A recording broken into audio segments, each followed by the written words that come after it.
కర్ణపిశాచిని final part. ఇప్పటి వరకు మనం రాహుల్ జీవితంలో ఏం జరిగిందో తెలుసుకున్నాం. అలాగే తను కర్ణపిశాచిని సాధన ఎందుకు చేశాడు అన్నది తెలుసుకున్నాం. అయితే ఇప్పుడు మనం తను కర్ణపిశాచిని సాధన ఎలా చేశాడు అన్నది తెలుసుకుందాం.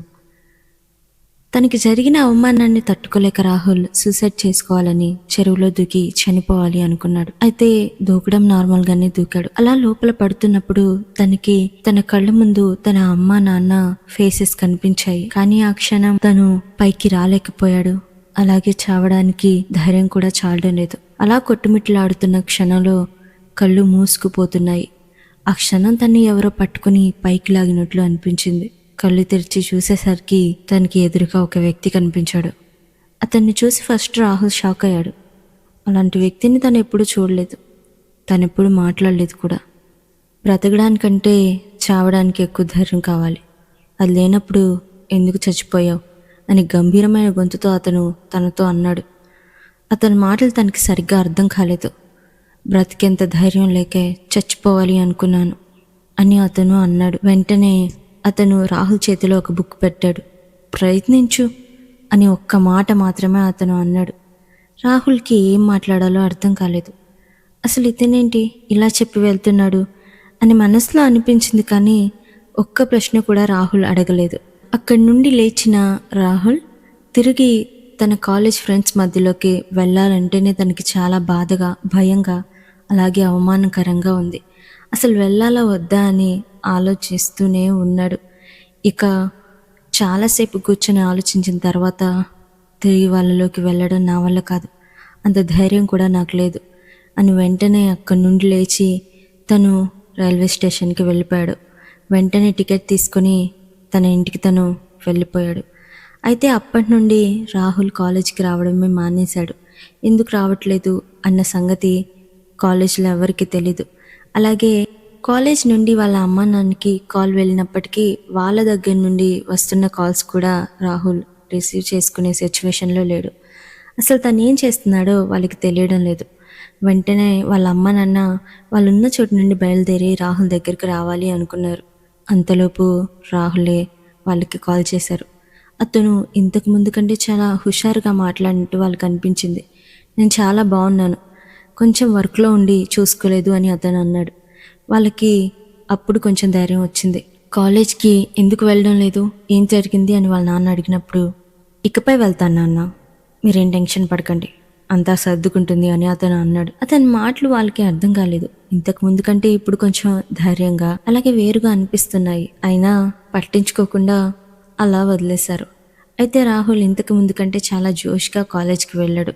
అలా అతను వెళ్తున్నప్పుడు తన చుట్టూ ఉన్న వాళ్ళు అతన్ని ఎగతాళి చేయాలి అనుకున్నా కూడా అతను ఎవరిని పట్టించుకోలేదు. ఆ క్షణం రాహుల్ దగ్గరికి అర్జున్ వచ్చినప్పుడు కూడా రాహుల్ అతన్ని కూడా పట్టించుకోలేదు. అతని బిహేవియర్ ఎవరికి అర్థం కాలేదు. ఇంత తేడా ఎలా వచ్చింది, అసలు వీరికి ఏం జరిగింది అన్నట్లు అర్జున్ అంటూ ఉండగానే, మాయా ఎందుకు వాడిని ఇంకా విసిగిస్తున్నావు, ఎలాగో నువ్వు చేయాలనుకున్నది చేసేసావు కదా, వదిలే, ఇంకా వాడ్చావు వాడు చేస్తాడు అన్నట్లు మాట్లాడింది. అర్జున్ కోపంగా ఆమె వైపు చూసి, నీకు వాడి విషయంలో మాట్లాడే ఛాన్స్ లేదు, మర్యాదగా సైలెంట్గా ఉండు అంతే అని అన్నాడు. తను ఎందుకు సైలెంట్గా ఉండాలి, ప్రతిసారి ఏంటి బెదిరిస్తున్నావు, నేను నీకు గర్ల్ ఫ్రెండ్ని, నీ బానిసని కాదు, నేను నీలానే చదువుకోవడానికి కాలేజ్కి వస్తున్నా, ఒకసారి అది గుర్తుంచుకుంటే నీకు చాలా మంచిది అని మాయ అంది. కోపంగా అర్జున్ మాయ చెంప పగలగొట్టాడు. అదే సమయంలో రాహుల్ అక్కడికి వచ్చాడు. కోపంగా అర్జున్ని పట్టుకుని ఇష్టం వచ్చినట్లు రాహుల్ కొట్టాడు. ఆ దృశ్యాన్ని చూసిన వాళ్ళందరూ ఒక్కసారిగా ఆశ్చర్యపోయారు. వీడికి ఇంత ధైర్యం ఎక్కడి నుండి వచ్చింది, రాహుల్కి ఎదురు మాట్లాడడమే వాడి వల్ల కాదు, అలాంటిది వాడిని ఎదిరించి కొట్టాడంటే వీడికి ఏదో అయ్యింది, వీడేదో చేశాడు, అసలు ఏం జరిగింది అని కొత్త కొత్త ఆలోచనలు అందరికీ వస్తూ ఉన్నాయి. అయితే మాయా రాహుల్కి చాలా థ్యాంక్స్ చెప్పింది. అలాగే తను చేసిన దానికి క్షమాపణ కూడా అడిగింది. అయితే రాహుల్ అప్పుడు కూడా ఆమెను పట్టించుకోలేదు. ఒక ఆడపిల్ల ఇలా అవమానపడడం నాకు ఇష్టం లేదు కాబట్టి కాపాడాను, అంతే తప్ప మరేం లేదు అని ఆమెను లెక్క చేయనట్లు వెళ్ళిపోయాడు. అప్పటి నుండి రాహుల్ జీవితం చాలా చేంజ్ అయింది. చాలా సంతోషంగా ఉంటున్నాడు. చాలామంది అతనితో ఫ్రెండ్షిప్ చేయాలి అన్నట్లు అతని దగ్గరికి వెళ్తున్నారు. అమ్మాయిలు కూడా తన వెనుక పడుతున్నట్లు బిహేవ్ చేస్తున్నారు. ఇదంతా అతనికి చాలా నచ్చింది. రాహుల్ ఏదైతే కోరుకున్నాడో అదే ఇప్పుడు జరుగుతూ ఉంది. అయితే ఇక్కడ ఎవ్వరికీ తెలియని విషయం, ఆ ట్రిప్ నుండి వచ్చిన తర్వాత అసలు రాహుల్కి ఏమైంది, ఎందుకు తనలో ఇంత చేంజ్ వచ్చింది, తన ధైర్యం కానీ తన బలం కానీ ప్రతిదీ మారిపోయాయి. అలాగే తన రూపురేఖలు కూడా అందంగా ఉన్నాయి. అసలు ఏం జరిగింది ఎవ్వరికీ తెలియడం లేదు. అయితే ఇలా ఉన్న రాహుల్ కొద్ది కొద్దిగా చేంజ్ అవుతూ ఉన్నాడు. ఇప్పటి వరకు తన ధైర్యాన్ని పెంచుకున్న అతను ఇప్పుడు మరికొంచెం విచిత్రంగా ప్రవర్తించడం స్టార్ట్ చేశాడు. ప్రతిదీ కరెక్ట్గా చేస్తున్నాడు. తన గురించి ఆలోచించే వాళ్ళకంటే ముందే తను ఆలోచిస్తున్నాడు. వాళ్ళు ఏది చేయాలనుకుంటున్నారో దానికి విరుద్ధంగా ఇతను చేస్తున్నాడు. ఇవన్నీ ఎలా చేయగలుగుతున్నాడో ఎవ్వరికీ తెలియడం లేదు. అయితే రాహుల్ ఆనందంగా ఉన్న క్షణాలు తన జీవితంలో ముగిసిపోయాయి. తను మెల్లగా ఒంటరిగా ఉండడం ప్రారంభించాడు. ఒంటరిగా ఉంటున్నాడు. ఇంతకు ముందులా ఒంటరిగా బిహేవ్ చేస్తున్నాడు. మధ్యలో తనలో మార్పు వచ్చింది. మళ్ళీ ఒంటరితనం తనకి తోడైంది. అసలు అతను ఇంత విచిత్రంగా ప్రవర్తిస్తుంటే అందరికీ చాలా తేడాగా అనిపించింది. అసలు విషయం ఏంటో తెలుసుకోవాలి అన్నట్లు అర్జున్ ఇదంతా గమనించి ఒకరోజు అతని ఇంటికి వెళ్ళి మరీ అతన్ని కొట్టాలని ప్లాన్ చేసుకున్నాడు.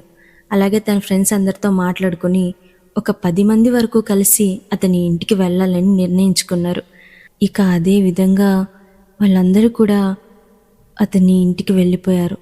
కింద మొత్తం వెతికారు కానీ వాళ్ళకి రాహుల్ కనిపించలేదు. ఇక పైకి వెళ్ళాలి అన్నట్లు ఒక్కొక్క అడుగు వేసుకుంటూ నెమ్మదిగా సౌండ్ రాకుండా వెళుతూ ఉన్నారు. అయితే ఆ క్షణం వాళ్ళు పై గదిలో చూసినది అందరికీ మతిపోయేలా అనిపించింది. రాహుల్ బట్టలు లేకుండా ఒంటరిగా తన బెడ్రూమ్లో బెడ్పై పడుకొని ఉన్నాడు.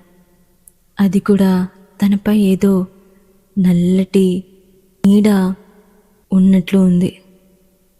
అది చూడ్డానికి కొంచెం విచిత్రంగా అసహ్యంగా కూడా ఉంది. ఇలాంటి సిచ్యువేషన్లో రాహుల్ని చూసిన వాళ్ళందరికీ మత్తిపోయింది. ఒక్కసారిగా షాక్తో పాటు భయం కూడా వేసింది. మరో క్షణం అక్కడ వండుకున్న అందరూ పారిపోయారు. అయితే ఆ క్షణం రాహుల్ వీళ్ళని చూడలేదు. అలాగే రాహుల్ ఉన్న సిచ్యువేషన్ వీళ్ళు ఊహించలేదు. తర్వాత ఏం జరిగింది?